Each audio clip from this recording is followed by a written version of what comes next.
After the First World War, Palestine officially became a part of the British Mandate.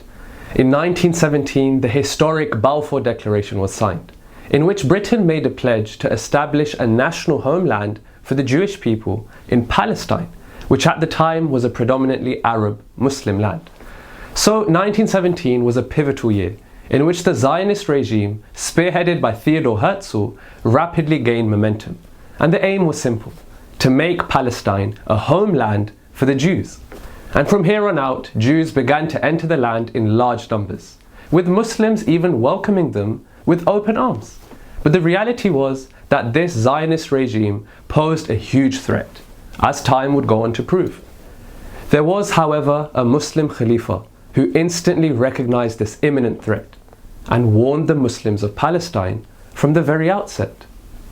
This man was Hazrat Mirza Bashiruddin Mahmud Ahmad, the second Khalifa of the Ahmadiyya Muslim Community. In 1924, just 6 years after the Balfour Declaration, he actually travelled to the Holy Land of Palestine himself. He was so deeply moved by the Palestinian cause that he wanted to experience the ground reality for himself, first-hand see the gravity of the situation. He visited Jerusalem, Bethlehem, Haifa, and made sure to meet the Muslims of Palestine, the influential figures at the time, and also the policymakers and the politicians. For example, he had an hour-long meeting and discussion with Sir Gilbert Clayton, who was stepping in as the High Commissioner of Palestine at the time. This meeting was about the future of Palestine. The wisdom and foresight in the advice that he imparted to the Palestinians was astonishing. In hindsight, had the Muslims paid heed, the situation in the Holy Land today would be extremely different.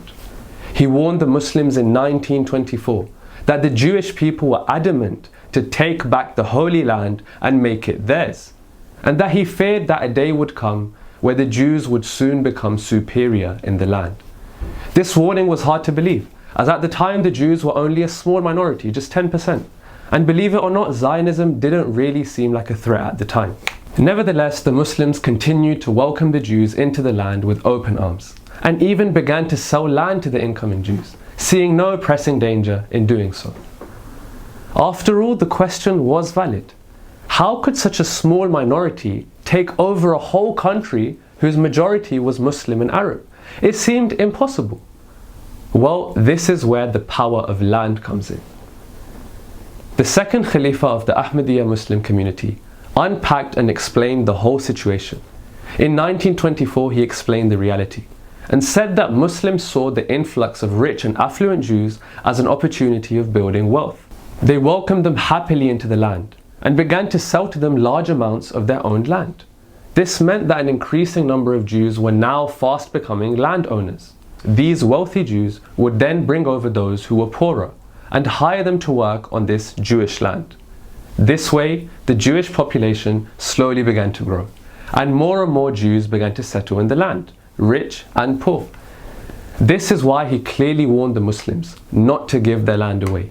But sadly, this advice fell on deaf ears. Also, on the land which was purchased by these Jews, they began to establish businesses and trading companies. All these companies were dedicated to the interest of Jewish immigrants. Hence, this made it very clear that a time would most definitely come in the future where Arabs would economically become dependent on the Jews. The advice of Hazrat Mirza Bashiruddin Mahmud Ahmad to not sell the land at any cost was also echoed by Sir Muhammad Zafrulla Khan, the first foreign minister of Pakistan. He proposed that a law should be established prohibiting the transfer of Arab farmland to non-Arab buyers. And as a precedent, he presented the Punjab Transfer of Lands Act, which had already existed. But sadly, his proposal did not transpire. In this way, the Jewish people continued to settle in Palestine, slowly but surely, until eventually, in 1948, the Jewish state of Israel was established. This was the very aim of the 1917 Balfour Declaration and the aim of the Zionist regime. And this was exactly what Hazrat Mirza Bashiruddin Mahmud Ahmad warned against. Had the advice of the second Khalifa been listened to, which he gave in 1924, 14 years prior to the establishment of the State of Israel, the occupation of Palestine we witness today would not have occurred to this extent. This wasn't just merely empty advice. He had seen and witnessed the situation for himself. But then in 1948, once the State of Israel had been established, however, he emphasized time and again on Muslim unity. He said that Muslims have to unite to face this challenge. This was and is and always will be the only solution to the plight of Palestine.